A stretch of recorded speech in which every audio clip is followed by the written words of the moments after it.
ਕਾਂਗਰਸ ਜਿਹੜੀ party national level ਦੀ party ਸੀ ਅੱਜ ਬਿਲਕੁਲ ਖਤਮ ਹੋ ਗਈ। ਸਮਾਪਤ ਕਿੱਥੇ ਰਹਿ ਗਈ। ਕੀ ਕਹਿੰਦੇ ਬਿੱਟੂ ਸਾਹਿਬ ਵੀ ਮੈਨੇ ਭਾਰਤੀ ਜਨਤਾ ਪਾਰਟੀ ਦੇ ਸੂਬਾ ਪ੍ਰਧਾਨ ਤੇ ਹਮਲਾ ਕਰਾਇਆ ਵੀ MP ਦੇ ਜਿਹੜੇ ਕੰਮ ਕਰਨ ਵਾਲੇ ਹੁੰਦੇ ਆ ਉਹ ਕੰਮ ਨਹੀਂ ਕਰਨੇ। 6.5 ਸਾਲ ਹੋ ਗਏ ਲੁਧਿਆਣੇ 'ਚ ਕੱਖ ਨਹੀਂ ਕੀਤਾ MP ਦਾ, ਠੀਕ ਹੈ ਨਾ, ਲੇਕਿਨ ਹਮਲੇ ਕਰਵਾਉਣ ਦੀ ਪਲੈਨਿੰਗ ਕੀਤੀ।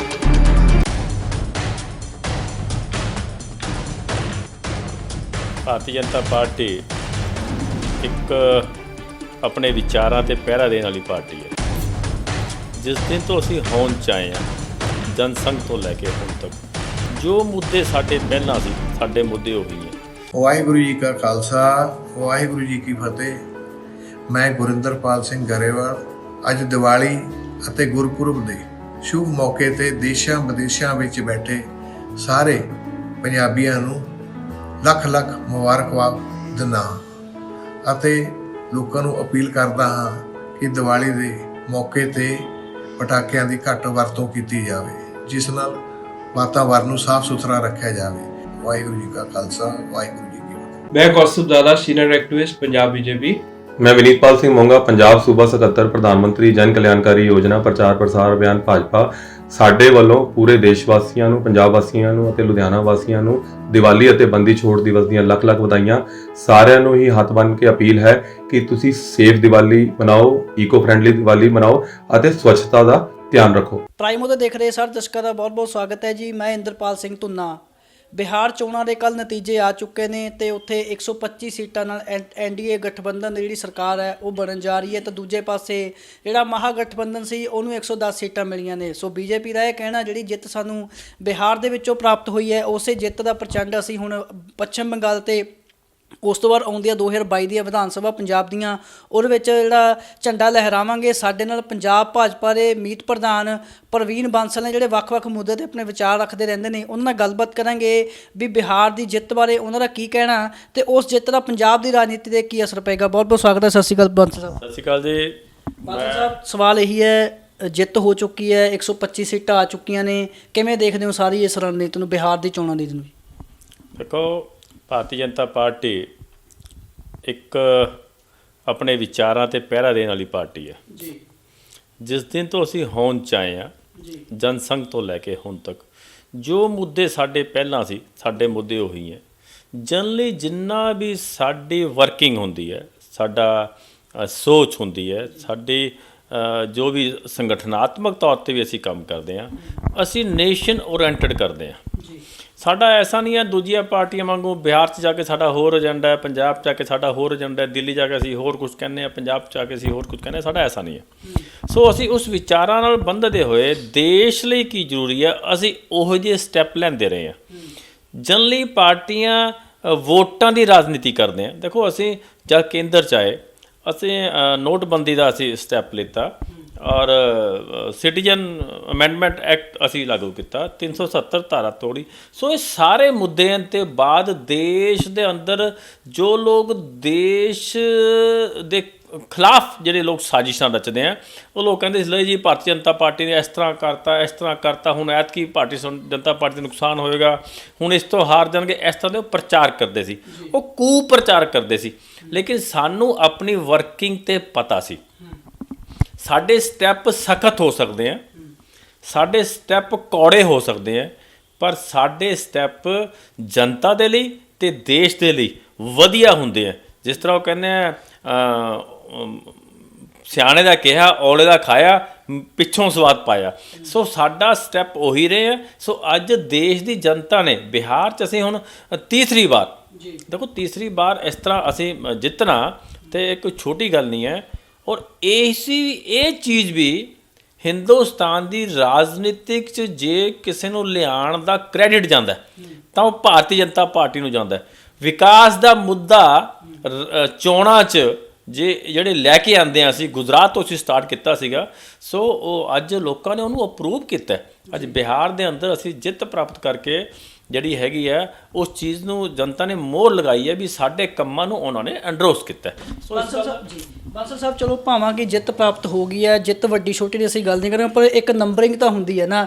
125 ਸੀਟਾਂ ਐਨਡੀਏ ਨੂੰ ਮਿਲਦੀਆਂ ਨੇ, 110 ਸੀਟਾਂ ਮਿਲਦੀਆਂ ਬਾਹਾਂ ਗਠਬੰਧਨ ਨੂੰ, ਤੇ 15 ਸੀਟਾਂ ਦਾ ਮਹਿਜ਼ ਫਰਕ ਰਹਿ ਜਾਂਦਾ। ਇੱਕ 2000 ਲੋਕ ਸਭਾ ਚੋਣਾਂ ਆਉਂਦੀਆਂ ਤਾਂ ਨਰਿੰਦਰ ਮੋਦੀ ਦੀ ਅਗਵਾਈ ਹੇਠ ਭਾਜਪਾ ਭਾਰੀ ਬਹੁਮਤ ਨਾਲ ਸਰਕਾਰ ਕੇਂਦਰ ਵਿੱਚ ਬਣਾ ਰਹੀ ਹੈ, ਤੇ ਸਟੇਟਾਂ ਵਿੱਚੋਂ ਜਿਹੜੀ ਆ ਉਹ ਖੁੱਸਦੀ ਜਾ ਰਹੀ ਹੈ ਭਾਜਪਾ। ਤਾਂ ਦੂਜੇ ਪਾਸੇ ਮੈਂ ਗੱਲ ਕਰੂੰਗਾ ਨੰਬਰ ਪਹਿਲੇ ਤੇ ਜੇ ਪਾਰਟੀ ਦੀ ਗੱਲ ਕੀਤੀ ਜਦੋਂ ਅੱਜ ਵੀ ਲਾਲੂ ਪ੍ਰਸਾਦ ਯਾਦਵ ਦੀ ਆਰਜੇਡੀ ਜਿਹੜੀ ਪਾਰਟੀ ਹੈ ਉਹੀ ਪਹਿਲੇ ਨੰਬਰ ਤੇ ਹੈ।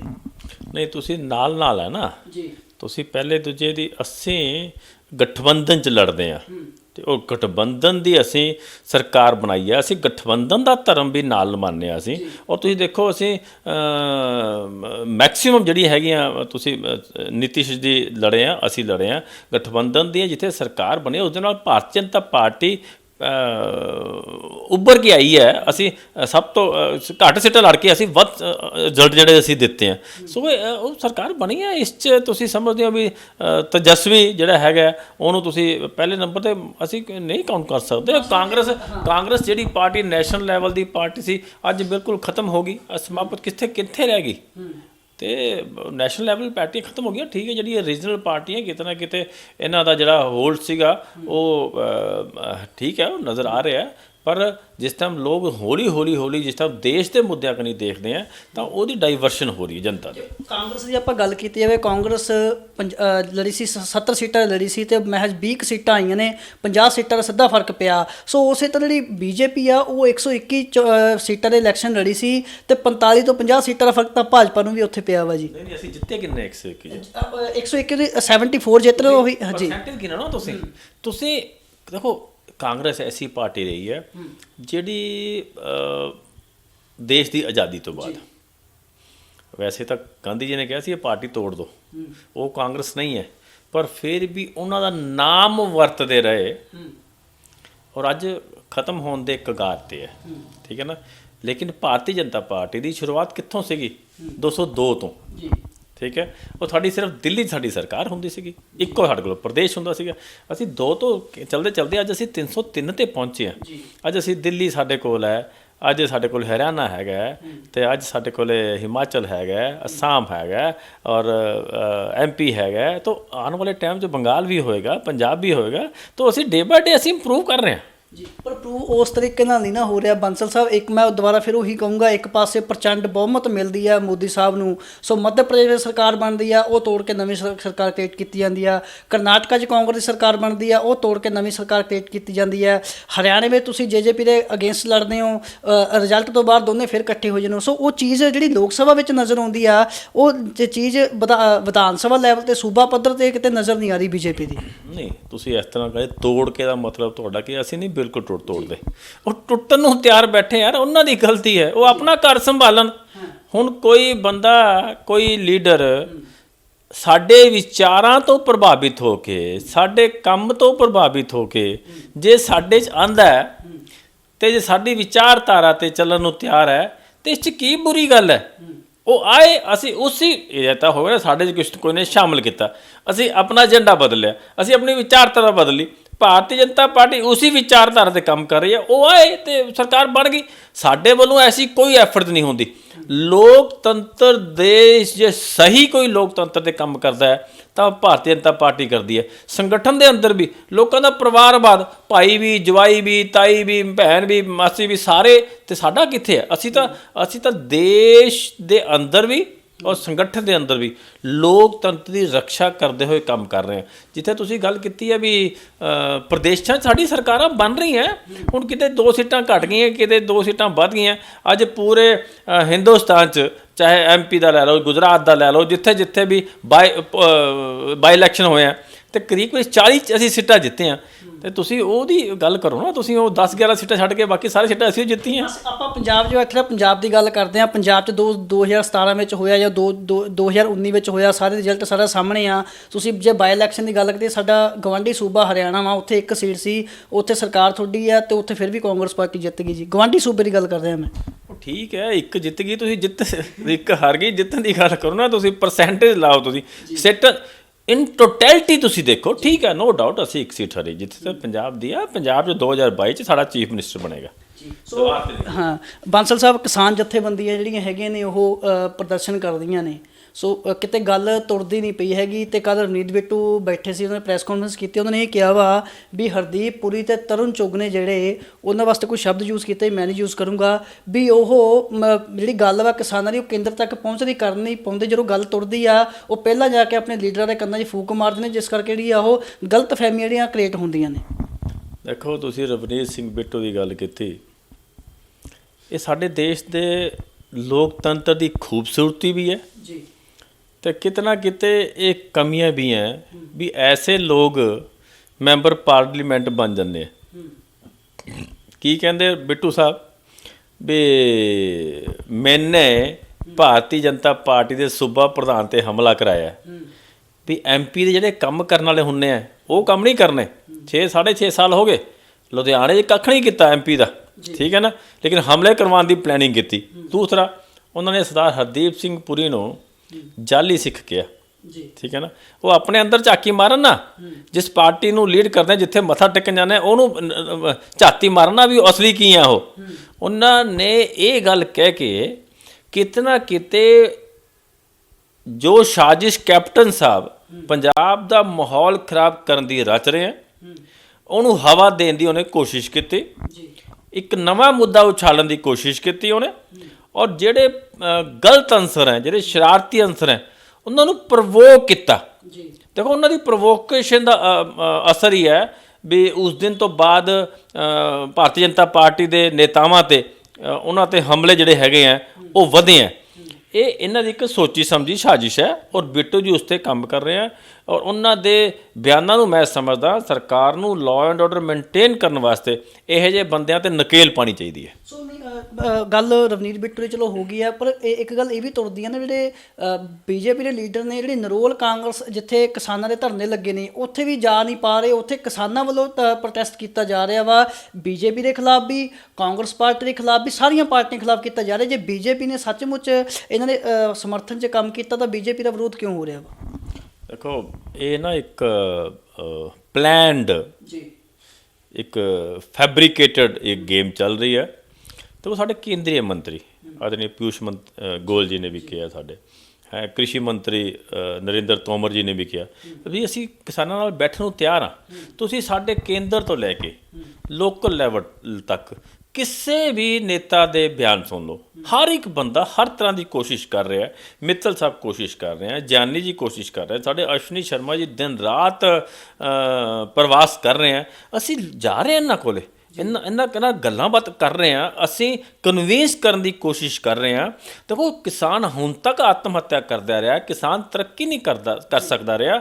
ਕਿਸਾਨ ਨੂੰ ਇੱਕ ਨਾਲ ਦੀ ਮੰਡੀ ਤੱਕ ਵੰਡ ਕੇ ਰੱਖਤਾ ਸੀਗਾ। ਅਸੀਂ ਇੱਕ ਨਵਾਂ ਪੈਰਲਲ ਇੱਕ ਅਸੀਂ ਉਹ ਦਿੱਤੀ, ਆਪਸ਼ਨ ਦਿੱਤੀ ਹੈ।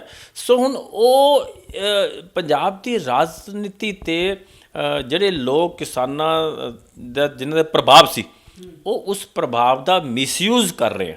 ਭਾਰਤੀ ਜਨਤਾ ਪਾਰਟੀ ਕਿਉਂਕਿ ਇੱਕ ਸਾਡੀ ਸਾਂਝ ਸੀ ਇੱਕ ਪਾਰਟੀ ਦੇ ਨਾਲ, ਔਰ ਉਹਨਾਂ ਦਾ ਪਿੰਡਾਂ 'ਚ ਆਧਾਰ ਸੀ। ਭਾਰਤੀ ਜਨਤਾ ਪਾਰਟੀ ਹੁਣ ਉਸ ਪਾਸੇ ਕੰਮ ਕਰ ਰਹੀ ਹੈ, ਉਹ ਕਿਸਾਨਾਂ ਕੋਲ ਵੀ ਜਾ ਰਿਹਾ, ਪਿੰਡਾਂ 'ਚ ਵੀ ਜਾ ਰਹੀ ਹੈ, ਔਰ ਉਹਨਾਂ ਨੂੰ ਅਸੀਂ ਉਸ ਕਾਨੂੰਨ ਦੇ ਫਾਇਦੇ ਜਿਹੜੇ ਵੀ ਹੈਗੇ ਆ ਉਹ ਅਸੀਂ ਉਹਨਾਂ ਦੇ ਸਾਹਮਣੇ ਰੱਖ ਰਹੇ ਹਾਂ। ਔਰ ਹੌਲੀ ਹੌਲੀ ਤੁਹਾਨੂੰ ਨਜ਼ਰ ਆਉਂਦਾ ਪਿਆ ਵੀ ਇਹ ਬਦਲਾਵ ਹੋ ਰਿਹਾ। ਅਕਾਲੀ ਦਲ ਦਾ ਧਰਨਾ ਸੀਗਾ ਬੀਤੇ ਦਿਨ ਲੁਧਿਆਣਾ ਵਿਖੇ, ਉਹਨਾਂ ਨੇ ਸਾਫ਼ ਤੌਰ ਤੇ ਆਮ ਆਦਮੀ ਪਾਰਟੀ ਵੀ ਦੋਸ਼ ਲਾ ਰਹੀ ਹੈ ਵੀ ਕੈਪਟਨ ਸਾਹਿਬ ਤੇ ਮੋਦੀ ਸਾਹਿਬ ਇਕੱਠੇ ਮਿਲ ਕੇ ਕਿਸਾਨਾਂ ਨੂੰ ਜਿਹੜਾ ਗੁੰਮਰਾਹ ਕਰਦੇ ਪਏ ਆ, ਦੋਨੇ ਰਲ ਮਿਲ ਕੇ। ਜੇ ਉਧਰੋਂ ਮੋਦੀ ਸਾਹਿਬ ਨੇ ਕਾਨੂੰਨ ਪਾਸ ਕੀਤਾ ਤਾਂ ਇੱਧਰੋਂ ਜਿਹੜੇ ਕੈਪਟਨ ਅਮਰਿੰਦਰ ਸਿੰਘ ਮੁੱਖ ਮੰਤਰੀ ਨੇ ਮੋਦੀ ਦੀ ਹਾਂ 'ਚ ਹਾਂ ਮਿਲਾਉਂਦੇ ਹੋਏ ਪ੍ਰਧਾਨ ਮੰਤਰੀ ਦੀ, ਤੇ ਉਹ ਵੀ ਉਹਨਾਂ ਕੀ ਕੰਮ ਕਰਦੇ ਨੇ, ਕੋਈ ਠੋਸ ਕਦਮ ਨਹੀਂ ਚੱਕ ਰਹੇ ਇਸ ਉੱਤੇ। ਦੇਖੋ, ਇੱਕ ਤਾਂ ਜਿਹੜਾ ਕਰਵਾ ਚੌਥ ਵਾਲੇ ਦਿਨ ਇਸ ਤਰ੍ਹਾਂ ਦਾ ਕਰਨਾ ਕੋਈ ਚੰਗੀ ਗੱਲ ਨਹੀਂ ਜੀ। ਐਟਲੀਸਟ ਆਪਾਂ ਨੂੰ ਤਿਉਹਾਰਾਂ ਨੂੰ ਬਖਸ਼ਣਾ ਚਾਹੀਦਾ। ਜਿਹੜੇ ਇਹ ਤਿਉਹਾਰ ਹੈ ਇਹ ਸਮਾਜਿਕ ਆਪਸ 'ਚ ਭਾਈਚਾਰੇ ਨੂੰ ਤਾਕਤ ਦਿੰਦੇ ਆ, ਅਤੇ ਰਾਜਨੀਤੀ ਰੋਜ਼ ਹੀ ਕਰਦੇ ਆ, ਉਹ ਇੱਕ ਦਿਨ ਅੱਗੇ ਪਿੱਛੇ ਵੀ ਹੋ ਸਕਦਾ ਸੀ। ਦੂਸਰੀ ਗੱਲ, ਕੈਪਟਨ ਸਾਹਿਬ ਇਹ ਕਹੀ ਜਾਂਦੇ ਆ ਵੀ ਬਾਦਲ ਸਾਹਿਬ ਮੋਦੀ ਨਾਲ ਰਲੇ ਹੋਏ ਆ, ਔਰ ਬਾਦਲ ਸਾਹਿਬ ਕਹੀ ਜਾਂਦੇ ਆ ਵੀ ਕੈਪਟਨ ਸਾਹਿਬ ਮੋਦੀ ਨਾਲ ਰਲੇ ਹੋਏ ਆ, ਅਤੇ ਲੜਾਈ ਉਹਨਾਂ ਦੀ ਆਪਣੀ ਹੈ। ਆਪਣੇ ਮੁੱਦੇ ਛੁਪਾਉਣ ਵਾਸਤੇ ਦੋਨੋਂ ਪਾਰਟੀਆਂ ਪੰਜਾਬ ਦੀ ਜਨਤਾ ਆਪਣੇ ਮੁੱਦੇ ਜਿਹੜੀਆਂ ਆਪਣੀਆਂ ਨਾਕਾਮੀਆਂ ਆਪਣੀਆਂ ਨਲਾਇਕੀਆਂ ਛੁਪਾਉਣ ਵਾਸਤੇ ਦੋਨਾਂ ਨੇ ਉਹ ਕਿਸਾਨਾਂ ਵਾਲੇ ਮੁੱਦੇ ਨੂੰ ਜੱਫਾ ਪਾਇਆ ਹੋਇਆ, ਠੀਕ ਹੈ, ਜਿਸ ਚੋਂ ਨਿਕਲਣਾ ਪਾਉਣਾ ਕੁਝ ਨਹੀਂ ਹੈਗਾ, ਠੀਕ ਹੈ। ਜਸਟ ਪੰਜਾਬ ਨੂੰ ਖਰਾਬ ਕਰਨ ਦੀ ਜਿਹੜੀ ਹੈਗੀ ਹੈ ਉਹ ਉਸ ਪਾਸੇ ਇਹ ਕੋਸ਼ਿਸ਼ ਕਰ ਰਹੇ ਹੈ। Bharatiya Janata party national level ਦੀ ਪਾਰਟੀ ਹੈ, ਉਹ ਨੇਸ਼ਨ ਬਾਰੇ ਸੋਚਦੀ ਹੈ ਔਰ ਕਿਸਾਨ ਬਾਰੇ ਸੋਚਣਾ ਸਾਡਾ ਧਰਮ ਹੈ। ਔਰ ਇਹ ਜਿਹੜੇ ਅਸੀਂ ਕਾਨੂੰਨ ਪਾਸ ਕੀਤੇ ਹੈ ਬੜੇ ਘੋਖ ਕਰਕੇ ਕਿਸਾਨ ਹਰ ਪਾਸਿਓਂ ਉਹਨੂੰ ਸੇਫ ਕਰਦੇ ਹੋਏ, ਉਹਦੀ ਜ਼ਮੀਨ, ਉਹਦਾ ਪੈਸਾ, ਉਹਦੀ ਫਸਲ, ਹਰ ਚੀਜ਼ ਸੇਫ ਕਰਦੇ ਹੋਏ ਇਹ ਕਾਨੂੰਨ ਬਣੇ ਹੈ। ਸੋ ਉਹ ਅੱਜ ਕੱਲ੍ਹ 2-4-5 ਦਿਨਾਂ 'ਚ ਅਸੀਂ ਦੁਬਾਰਾ ਉਹਨੂੰ ਮੀਟਿੰਗ ਕਰ ਰਹੇ ਹਾਂ ਔਰ ਮੈਨੂੰ ਲੱਗਦਾ ਉਹਦੇ ਬਹੁਤ ਅੱਛੇ ਰਿਜ਼ਲਟ ਆਉਣਗੇ। ਆਪਾਂ ਪੋਲੀਟੀਕਲ ਚਰਚਾ ਵੀ ਕਰਾਂਗੇ। ਤੁਸੀਂ ਕਿਹਾ ਵੀ ਕਿਸਾਨ ਨੂੰ ਸੇਫ ਕਰਦੇ ਆ, ਉਹਦੇ ਵਿੱਚ ਇੱਕ ਦੱਸਿਆ ਗਿਆ ਵੀ ਕਾਨੂੰਨ ਦੇ ਵਿੱਚ ਜਦੋਂ ਮੰਨ ਲਓ ਕੋਈ ਕਿਸਾਨ ਤੇ ਵਪਾਰੀ ਦਾ ਸਮਝੌਤਾ ਹੁੰਦਾ ਹੈ, ਜੇ ਉਹ ਵਪਾਰੀ ਆਪਣੇ ਸਮਝੌਤੇ ਤੇ ਖਰਾ ਨਹੀਂ ਉਤਰਦਾ ਤਾਂ ਕਿਸਾਨ ਆਪਣੀ ਜਿਹੜੀ ਸ਼ਿਕਾਇਤ ਆ ਉਹ SDM ਕੋਲ ਕਰ ਸਕਦਾ ਹੈ। ਸੋ SDM ਦੀ ਅੱਜ ਕੱਲ੍ਹ ਸਰਕਾਰੀ ਤੰਤਰ ਤੇ ਕਿੰਨੀ ਕੁ ਸੁਣਵਾਈ ਹੈਗੀ ਆ ਲੋਕਾਂ ਦੀ, ਉਹ ਤੁਸੀਂ ਵੀ ਜਾਣਦੇ ਹੋ ਚੰਗੀ ਤਰ੍ਹਾਂ ਤੇ ਮੈਂ ਵੀ ਜਾਣ। ਤੁਹਾਨੂੰ ਲੱਗਦਾ ਵੀ ਅਜਿਹੇ ਜਿਹੜਾ ਇੱਕ ਕਲੌਜ਼ ਰੱਖਿਆ ਗਿਆ ਕੋਈ ਸਖਤ ਨਹੀਂ ਹੈਗਾ, ਇਹਦੇ ਵਾਸਤੇ ਕੋਈ ਕਾਨੂੰਨ ਸਜ਼ਾ ਹੋਣੀ ਚਾਹੀਦੀ ਸੀ ਉਸੇ ਟਾਈਮ ਪਰਮਾਨੈਂਟ ਉਸੇ ਟਾਈਮ ਸਜ਼ਾ ਹੁੰਦੀ ਜੀ? ਨਹੀਂ, ਤੁਸੀਂ ਉੱਪਰਲਾ ਪੜ੍ਹਿਆ ਜੀ, ਇਹਨੂੰ ਡੀਪ ਨਹੀਂ ਪੜ੍ਹਿਆ ਜੀ। ਮੰਨ ਲਓ ਇੱਕ ਕੰਪਨੀ ਬੰਬੇ ਤੋਂ ਆਉਂਦੀ ਹੈ ਜੀ, ਉਹ ਕੰਪਨੀ ਕਿਸੇ ਕਿਸਾਨ ਦੇ ਨਾਲ ਕੰਟੈਕਟ ਕਰਦੀ ਹੈ ਜੀ, ਔਰ ਜਨਰਲੀ ਕੋਈ ਵੀ ਕੰਪਨੀ ਬਾਹਰੋਂ ਆਉਂਦੀ ਹੈ ਉਹਦੀ ਇੱਕ ਕੰਡੀਸ਼ਨ ਹੁੰਦੀ ਹੈ ਵੀ ਜਿੱਥੇ ਦੀ ਕੰਪਨੀ ਹੈ ਤੁਸੀਂ ਉੱਥੇ ਕੇਸ ਫਾਈਲ ਕਰ ਸਕਦੇ ਹੋ। ਜੀ, ਇੱਕ ਕਿਸਾਨ ਨਾਲ ਡਿਸਪਿਊਟ ਹੁੰਦਾ ਹੈ ਤੇ ਉਹ ਕੰਪਨੀ ਉੱਥੇ ਬੰਬੇ ਕੇਸ ਕਰਦੀ ਹੈ। ਔਰ ਇੱਕ ਅੱਜ ਕੱਲ੍ਹ ਵਕੀਲਾਂ ਦੀ ਇੰਨੀਆਂ ਹੈਵੀ ਫੀਸਾਂ ਕਿ ਆਮ ਕਿਸਾਨ ਦੇ ਨਹੀਂ ਸਕਦਾ। ਉੱਥੇ ਇੱਕ ਚੱਕਰ ਲੱਗਿਆ ਉਹਨੇ ਘਰ ਟਿਕ ਕੇ ਬਹਿ ਜਾਣਾ, ਉਹ ਕਰ ਨਹੀਂ ਸਕਦਾ। ਦੂਸਰੇ ਪਾਸੇ SDM ਕੋਲ ਦੇਖੋ, SDM ਕੋਲ ਕਿਸਾਨ ਲੋਕਲ ਹੈ, ਉਹ ਬੜਾ ਈਜ਼ੀ ਅਪਰੋਚ ਕਰਦਾ। ਉਹ ਕੰਪਨੀ SDM ਕੋਲ ਆਏਗੀ, ਕਿਸਾਨ ਹੈ ਉੱਥੇ, ਉਹਦੇ ਨੁਮਾਇੰਦੇ ਹੈ, ਪੰਚਾਇਤ ਹੈ, ਉੱਥੇ ਦਾ MLA ਹੈ, ਉੱਥੇ ਦਾ MP ਹੈ। ਤੁਸੀਂ SDM ਕੋਲ ਲੋਕਲ ਉੱਥੇ ਲੀਡਰਸ਼ਿਪ ਬੈਠੇਗੀ, ਕੋਈ ਵੀ SDM ਗਲਤ ਫੈਸਲਾ ਨਹੀਂ ਕਰ ਸਕਦਾ, ਨੰਬਰ 1। ਨੰਬਰ 2, ਮੰਨ ਲਓ ਉਹ ਫੈਸਲਾ ਕਿਸਾਨ ਨੂੰ ਮਨਜ਼ੂਰ ਨਹੀਂ, ਫਿਰ ਉਸ ਤੋਂ ਬਾਅਦ ਕੀ ਹੈ ਵੀ SDM ਤਾਂ ਦੋਨੋਂ ਪਾਰਟੀਆਂ ਇੱਕ ਬੰਦਾ ਦੇਣਗੀਆਂ, ਨੁਮਾਇੰਦਾ ਦੇਣਗੀਆਂ, ਉਹ 3 ਲੋਕ ਫੈਸਲਾ ਕਰਨਗੇ। ਮੰਨ ਲਓ ਕਿਸੇ ਕਿਸਾਨ ਦਾ ਰੋਲ ਹੈ, ਕਿਸਾਨ ਦਾ ਨੁਮਾਇੰਦਾ ਵਿੱਚ ਬੈਠਾ ਹੋਏਗਾ, ਇਹ ਪੋਸੀਬਲ ਹੈਗਾ ਵੀ ਉਹ ਫੈਸਲਾ ਕਿਸਾਨ ਦੇ ਗਲਤ ਹੋ ਸਕਦਾ, ਕਿਸਾਨ ਦੇ ਖਿਲਾਫ ਹੋ ਸਕਦਾ। ਇਹ ਤਾਂ ਉਲਟਾ ਕਿਸਾਨ ਨੂੰ ਇੱਕ ਵੱਡੀ ਉਹਨਾਂ ਨੂੰ ਉਹ ਖੁੱਲ੍ਹ ਦਿੱਤੀ ਹੈ, ਉਹਨਾਂ ਨੂੰ ਫਾਇਦਾ ਪਹੁੰਚਾਇਆ। ਲੇਕਿਨ ਇਹਨੂੰ ਉਲਟ ਪ੍ਰੋਜੈਕਟ ਕਰ ਰਹੇ ਹੈ। ਅੱਜ ਇੱਕ ਸੁਪਰੀਮ ਕੋਰਟ ਦਾ ਵਕੀਲ ਕਰਨਾ ਹੋਵੇ ਤਾਂ ਕੋਈ ਵੀ 10-20 ਲੱਖ ਤੋਂ ਘੱਟ ਨਹੀਂ ਲੈਂਦਾ। ਅੱਜ ਹਾਈ ਕੋਰਟ ਦਾ ਵਕੀਲ ਕਰਨਾ ਹੋਵੇ 1.5 ਲੱਖ ਤੋਂ ਘੱਟ ਨਹੀਂ ਲੈਂਦਾ। ਕਿੱਥੇ ਆਮ ਕਿਸਾਨ ਕਰ ਦੇਗਾ? ਇਹ ਉੱਥੇ SDM ਤੇ ਲੱਗਣਾ ਹੀ ਕੱਖ ਨਹੀਂ। ਫਿਰ SDM ਦੇ ਨਾਲ ਬਹਿਣਾ ਕਿਨੇ ਹੈ? ਕਿਸਾਨ ਦੇ ਨੁਮਾਇੰਦੇ ਨੇ।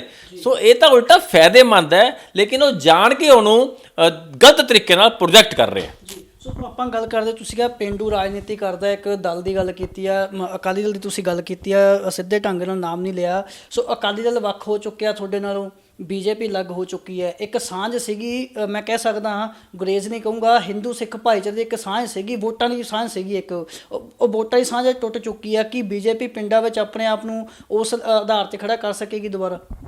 ਦੇਖੋ, ਜਿਹੜਾ ਪੰਜਾਬ ਦੇ ਅੰਦਰ ਅੱਤਵਾਦ ਦਾ ਦੌਰ ਸੀ, ਉਸ ਅੱਤਵਾਦ ਦੇ ਦੌਰ 'ਚ ਹਿੰਦੂ ਸਿੱਖ ਜਿਹੜਾ ਭਾਈਚਾਰਾ ਸੀ ਉਹ ਬਹੁਤ ਜ਼ਿਆਦਾ ਉਸ 'ਚ ਡਿਫਰੈਂਸਿਸ ਆ ਗਏ ਸੀਗੇ। ਨਫ਼ਰਤ ਦੇ ਬੀਜ ਬਹੁਤ ਬੋਤੇ ਸੀ, ਰੈਡੀਕਲਸ ਗਰੁੱਪਸ ਨੇ। ਕੋਈ ਗੁਰਦੁਆਰੇ ਸਿਗਰਟ ਗੇਰ ਦਿੰਦਾ ਸੀ, ਕੋਈ ਮੰਦਰਾਂ 'ਚ ਗਊਆਂ ਦੀ ਪੁੱਛਾਂ ਗੇਰਦਾ ਸੀਗਾ। ਇਸ ਲਈ ਉਸ ਚੀਜ਼ ਨੂੰ ਨਜ਼ਦੀਕ ਜੇ ਕਿਸ ਨੇ ਲਿਆਂਦਾ ਤਾਂ ਉਹ ਭਾਰਤੀ ਜਨਤਾ ਪਾਰਟੀ ਅਤੇ ਸ਼੍ਰੋਮਣੀ ਅਕਾਲੀ ਦਲ ਨੇ ਲਿਆਂਦਾ। ਸਾਡੀ ਸਾਂਝ ਨੇ ਹਿੰਦੂ ਸਿੱਖ 'ਚ ਜੋ ਡਿਫਰੈਂਸਿਸ ਪੈ ਗਏ ਸੀਗੇ ਉਹਨੂੰ ਬਿਲਕੁਲ ਕਲੋਜ਼ ਨਿਟ ਕਰਤਾ। ਅੱਜ ਉਹ ਭਾਈਚਾਰਾ, ਅੱਜ ਉਹ ਚੀਜ਼ ਪੰਜਾਬ 'ਚ ਨਜ਼ਰ ਨਹੀਂ ਆਉਂਦੀ। ਹਾਂ, ਹੁਣ ਟੁੱਟ ਗਿਆ ਤਾਂ ਉਸ 'ਚ ਟੁੱਟ ਗਿਆ, ਕੋਈ ਇਸ਼ੂ ਨਹੀਂ ਸਾਡਾ, ਕਿਉਂਕਿ ਉਹ ਡਿਫਰੈਂਸਿਸ ਖਤਮ ਹੋ ਗਏ ਸੀ ਸਾਡੇ ਭਾਈਚਾਰੇ 'ਚ। ਅੱਜ ਅਸੀਂ ਰਲ ਮਿਲ ਕੇ, ਚਾਹੇ ਪਿੰਡਾਂ ਦੇ ਅੰਦਰ ਚਾਹੇ ਸ਼ਹਿਰਾਂ ਦੇ ਅੰਦਰ, ਰਲ ਮਿਲ ਕੇ ਸਮਾਜ ਉਸ ਤਰ੍ਹਾਂ ਹੀ ਮਾਹੌਲ ਬਣਿਆ ਹੋਇਆ। ਔਰ ਉਸ ਮਾਹੌਲ ਦਾ ਭਾਰਤੀ ਜਨਤਾ ਪਾਰਟੀ ਨੂੰ ਬਹੁਤ ਫਾਇਦਾ ਹੋਏਗਾ, ਕਿਉਂਕਿ ਅੱਜ ਭਾਰਤੀ ਜਨਤਾ ਪਾਰਟੀ ਨੇ ਜਿਸ ਤਰ੍ਹਾਂ ਦੇ ਕੰਮ ਕੀਤੇ ਹੈ, ਅੱਜ ਪਿੰਡਾਂ 'ਚ ਉਹਦੀ ਆਵਾਜ਼ ਆਉਂਦੀ ਹੈ। ਅਸੀਂ 8 ਕਰੋੜ ਲੋਕਾਂ ਨੂੰ ਫ੍ਰੀ ਸਿਲੰਡਰ ਦਿੱਤੇ ਹੈ, ਅਸੀਂ ਘਰ ਘਰ ਸ਼ੌਚਾਲਯ ਬਣਾਏ ਹੈ, ਅਸੀਂ ਘਰ ਘਰ ਬਿਜਲੀ ਪਹੁੰਚਾਈ ਹੈ, ਅਸੀਂ ਗਰੀਬਾਂ ਵਾਸਤੇ ਅਸੀਂ ਮਕਾਨ ਦਿੱਤੇ ਹੈ। ਸੋ ਅੱਜ ਹਰ ਪਿੰਡ 'ਚ, ਹਰ ਘਰ 'ਚ ਕਿਤੇ ਨਾ ਕਿਤੇ ਮੋਦੀ ਸਾਹਿਬ ਦਾ, ਸਾਡੇ ਕਿਤੇ ਕੰਮਾਂ ਦੀ ਚਰਚਾ ਹੁੰਦੀ ਹੈ। ਹੁਣ ਸਿਰਫ ਉਸ ਕੰਮਾਂ ਨੂੰ ਸਾਨੂੰ ਉਸ ਕ੍ਰੈਡਿਟ ਨੂੰ ਸਾਨੂੰ ਲੈਣ ਵਾਸਤੇ ਅਸੀਂ ਉਹਨਾਂ ਦੇ ਕੋਲ ਜਾ ਰਹੇ ਹਾਂ, ਆਪਣੇ ਸੰਗਠਨ ਨੂੰ ਮਜ਼ਬੂਤ ਕਰ ਰਹੇ ਹਾਂ। ਜਿਸ ਤਰ੍ਹਾਂ ਨਾਲ ਵਿਰੋਧ ਹੋ ਰਿਹਾ, ਭਾਵੇਂ ਤੁਹਾਡੇ ਕਹਿਣ ਮੁਤਾਬਕ ਕਾਂਗਰਸ ਪਾਰਟੀ ਕਰਵਾ ਰਹੀ, ਇਸ ਤਰ੍ਹਾਂ ਨਾਲ ਜਿਹੜੀ ਬੀਜੇਪੀ ਉਹ ਆਪਣਾ ਜਿਹੜਾ ਰੋਹ ਆ ਉਹਨੂੰ ਠੱਲ ਪਾ ਸਕੇਗੀ? ਕਿਸ ਤਰ੍ਹਾਂ ਕਿਸਾਨਾਂ ਵਿੱਚ ਜਾਂ ਪਿੰਡਾਂ ਵਿੱਚ ਖਾਸ ਤੌਰ ਤੇ ਜਾ ਸਕੇਗੀ ਬੀਜੇਪੀ? ਦੇਖੋ, ਇੱਕ ਫਸਲ ਚੱਕੀ ਗਈ ਜੀ, ਇੱਕ ਦੋ ਫਸਲ ਹੋਰ ਚੱਕੀ ਗਈ ਤਾਂ ਕਿਸਾਨਾਂ ਨੂੰ ਸਮਝ ਆ ਜਾਣੀ ਹੈ। ਜਿਹੜੇ ਲੋਕ ਉਹਨਾਂ ਨੂੰ ਭੜਕਾਉਣ ਦੀ ਕੋਸ਼ਿਸ਼ ਕਰਦੇ ਆ ਵੀ ਨਹੀਂ ਇਹ ਲੋਕ ਸੱਚੇ ਆ, ਜਿਸ ਤਰ੍ਹਾਂ ਮੈਂ ਪਹਿਲਾਂ ਵੀ ਕਿਹਾ ਵੀ ਜਿਹੜਾ ਦੁੱਧ ਦਾ ਜਲਿਆ ਹੁੰਦਾ ਉਹ ਲੱਸੀ ਨੂੰ ਵੀ ਫੂਕ ਫੂਕ ਕੇ ਪੀਂਦਾ, ਕਿਉਂਕਿ ਅੱਜ ਤੱਕ ਕਿਸਾਨਾਂ ਨਾਲ ਇਹ ਪੋਲੀਟੀਕਲ ਪਾਰਟੀਆਂ, ਰਾਜਨੀਤਿਕ ਲੋਕਾਂ ਨੇ ਆਪਣੇ ਹਿਡਨ ਏਜੰਡੇ ਦੇ ਨਾਲ ਕਿਤੇ ਨਾ ਕਿਤੇ ਨੂੰ ਧੋਖੇ 'ਚ ਰੱਖਿਆ। ਤੇ ਕਿਤੇ ਨਾ ਕਿਤੇ ਕਿਸਾਨ ਇਹ ਵੀ ਸੋਚਦਾ ਵੀ ਸ਼ਾਇਦ ਭਾਰਤੀ ਜਨਤਾ ਪਾਰਟੀ ਵੀ ਉਹਨਾਂ ਦਾ ਕੋਈ ਹਿਡਨ ਏਜੰਡਾ ਹੈ, ਜਦ ਕਿ ਭਾਰਤੀ ਜਨਤਾ ਪਾਰਟੀ ਦਾ ਕੋਈ ਹਿਡਨ ਏਜੰਡਾ ਨਹੀਂ। ਸਾਡਾ ਸਿਰਫ ਇੱਕੋ ਹੀ ਏਜੰਡਾ ਹੈ ਵੀ ਦੇਸ਼ ਦਾ ਆਮ ਬੰਦਾ, ਚਾਹੇ ਉਹ ਕਿਸਾਨ ਹੈ, ਚਾਹੇ ਵਪਾਰੀ ਹੈ, ਚਾਹੇ ਮਜ਼ਦੂਰ ਹੈ, ਉਹ ਤਰੱਕੀ ਕਰੇ। ਸੋ ਜਿਸ ਤਰ੍ਹਾਂ ਇੱਕ ਦੋ ਫਸਲ ਹੋਰ ਚੱਕੇਗੀ ਸਾਰੀਆਂ ਕਲੀਅਰ ਹੋ ਜਾਏਗਾ। ਰਵਨੀਤ ਬਿੱਟੂ ਨੇ ਕੱਲ੍ਹ ਇੱਕ ਸਾਰਥਕ ਗੱਲ ਕੀਤੀ ਹੈ, ਉਹ ਬੀਜੇਪੀ ਲਈ ਵੀ ਚੰਗੀ ਹੈ, ਪੰਜਾਬ ਦੇ ਕਿਸਾਨਾਂ ਵਾਸਤੇ ਵੀ ਚੰਗੀ ਹੈ, ਤੇ ਕਾਂਗਰਸ ਪਾਰਟੀ ਪੰਜਾਬ ਦੇ ਲਈ ਚੰਗੀ ਹੈ ਵੀ ਭਲਕੇ ਕਿਸਾਨ ਜਥੇਬੰਦੀ ਦੀ ਮੀਟਿੰਗ ਹੋਣ ਜਾ ਰਹੀ ਹੈ ਕੇਂਦਰ ਸਰਕਾਰ ਦੇ ਨਾਲ, ਜਿਹਦੇ ਵਿੱਚ ਕੇਂਦਰ ਦੇ ਮੰਤਰੀ ਬੈਠਣਗੇ ਤੇ ਪੰਜਾਬ ਸਰਕਾਰ ਦੇ ਮੰਤਰੀ ਬੈਠਣਗੇ। ਤੁਹਾਨੂੰ ਲੱਗਦਾ ਵੀ ਜਿਹੜੀ ਭਲਕੇ ਮੀਟਿੰਗ ਹੋਣ ਵਾਲੀ ਹੈ ਉੱਥੇ ਕੋਈ ਨਤੀਜਾ ਸਾਰਥਕ ਨਿਕਲੇਗਾ? ਜਿਹੜਾ ਵਿਰੋਧ ਪ੍ਰਦਰਸ਼ਨ ਕਿਸਾਨ ਭਾਈਚਾਰਾ ਕਰ ਰਿਹਾ ਉਹ ਆਪਣੇ ਕੰਮਾਂ ਕਰ ਦੁਬਾਰਾ ਪਰਤ ਸਕੇਗਾ? ਦੇਖੋ, ਤੁਹਾਡੇ ਸ਼ਬਦਾਂ ਦੇ ਮੁਤਾਬਕ ਤੁਸੀਂ ਕਿਹਾ ਬਿੱਟੂ ਨੇ ਕੱਲ ਇੱਕ ਗੱਲ ਚੰਗੀ ਕੀਤੀ ਹੈ, ਇਹਦਾ ਮਤਲਬ ਪਹਿਲਾਂ ਉਹ ਮਾੜੀਆਂ ਹੀ ਕਰਦਾ ਰਿਹਾ। ਤੇ ਜਿਵੇਂ ਆਪਾਂ ਕਹਿੰਦੇ ਵੀ ਕਦੇ ਕਦੇ ਖੋਟਾ ਸਿੱਕਾ ਵੀ ਕੰਮ ਆ ਜਾਂਦਾ ਹੈ। ਸੋ ਬਿੱਟੂ ਨੇ ਜਿਹੜੀ ਗੱਲ ਕਹੀ ਹੈ ਵੀ ਹਾਂ ਜਿਹੜੇ ਉਹ ਆਪਸ 'ਚ ਬੈਠਣਗੇ ਤੇ ਉਹਦੇ ਚੰਗੇ ਨਤੀਜੇ ਆਉਣਗੇ। ਸੋ ਉਹਦੇ ਸ਼ਬਦਾਂ ਦੀ ਮੈਂ ਉਹਨੂੰ ਵਧਾਈ ਦਿੰਦਾ ਵੀ ਚਲੋ ਕਦੇ ਤਾਂ ਕੋਈ ਚੰਗੀ ਗੱਲ ਕੀਤੀ ਹੈ। ਤੇ ਲੱਗਦਾ ਵੀ ਇਹ ਕਿਤੇ ਨਾ ਕਿਤੇ ਹੁਣ ਇਹ ਕੋਸ਼ਿਸ਼ ਹੈ ਵੀ ਸ਼ਾਇਦ ਪੰਜਾਬ 'ਚ ਅਸੀਂ ਬਹੁਤ ਮਾਹੌਲ ਖ਼ਰਾਬ ਕਰ ਲਿਆ, ਹੁਣ ਇਹਨੂੰ ਅਸੀਂ ਠੀਕ ਕਰ ਲਈਏ। ਸੋ ਇਹਨਾਂ ਦੀ ਜੇ ਸਾਡਾ ਸਾਥ ਦੇਣਗੇ ਉਹਨਾਂ ਦੀ ਬਹੁਤ ਵਧਾਈ ਹੈ, ਉਹਨਾਂ ਦਾ ਧੰਨਵਾਦ ਹੈ। ਆਖਰੀ ਸਵਾਲ ਲਊਂਗਾ ਜੀ, ਬਿਹਾਰ ਦੇ ਵਿੱਚ ਦੁਬਾਰਾ ਬਿਹਾਰ ਤੋਂ ਸਟਾਰਟ ਕੀਤੀ, ਬਿਹਾਰ 'ਤੇ ਆਪਾਂ ਐਂਡ ਕਰਾਂਗੇ। 125 ਸੀਟਾਂ ਮਿਲ ਗਈਆਂ ਜੀ NDA ਨੂੰ ਤੇ 110 ਸੀਟਾਂ ਮਿਲੀਆਂ ਨੇ ਮਹਾਗਠਬੰਧਨ ਨੂੰ। 74 ਤੁਹਾਡੇ ਕੋਲ ਨੇ, 47 ਉਹਨਾਂ ਕੋਲੇ ਨੇ JDU ਕੋਲ। ਚਰਚਾ ਇਹ ਦੁਬਾਰਾ ਤੁਰੀ ਹੈ ਵੀ ਜਿਵੇਂ 2015 ਦੀਆਂ ਚੋਣਾਂ ਲਾਲੂ ਪ੍ਰਸਾਦ ਯਾਦਵ ਅਤੇ ਨਿਤੀਸ਼ ਕੁਮਾਰ ਜੀ ਦੀ ਪਾਰਟੀ ਨੇ ਇਕੱਠੀਆਂ ਲੜੀਆਂ ਸੀ ਤੇ ਬਾਅਦ 'ਚੋਂ BJP ਨਾਲ ਸਰਕਾਰ ਬਣਾ ਲਈ ਸੀ, ਇਸ ਵਾਰ ਵੀ ਕੁਛ ਅਜਿਹਾ ਚਰਚਾ ਹੋ ਰਹੀ ਹੈ ਵੀ ਲੱਗਦਾ ਹੈ ਵੀ ਨਿਤੀਸ਼ ਕੁਮਾਰ ਦੀ ਪਾਰਟੀ ਦੁਬਾਰਾ ਲਾਲੂ ਪ੍ਰਸਾਦ ਯਾਦਵ ਨਾਲ ਟਾਈ ਅਪ ਕਰਕੇ ਕੋਈ ਚੀਫ ਮਿਨਿਸਟਰ ਦੀ ਜਿਹੜੀ ਕੁਰਸੀ ਆ ਉਹ ਦੁਬਾਰਾ ਹਥਿਆਉਣ ਨੂੰ ਫਿਰਦੇ ਆ। ਭਾਰਤੀ ਜਨਤਾ ਪਾਰਟੀ ਦੀ ਸਰਕਾਰ ਬਣੇਗੀ ਜੀ, NDA ਦੀ ਸਰਕਾਰ ਬਣੇਗੀ, ਇਹ ਪੱਕਾ ਜੀ। ਬਹੁਤ ਬਹੁਤ ਧੰਨਵਾਦ ਜੀ। ਥੈਂਕ ਯੂ ਜੀ, ਨਮਸਕਾਰ, ਸਤਿ ਸ਼੍ਰੀ ਅਕਾਲ।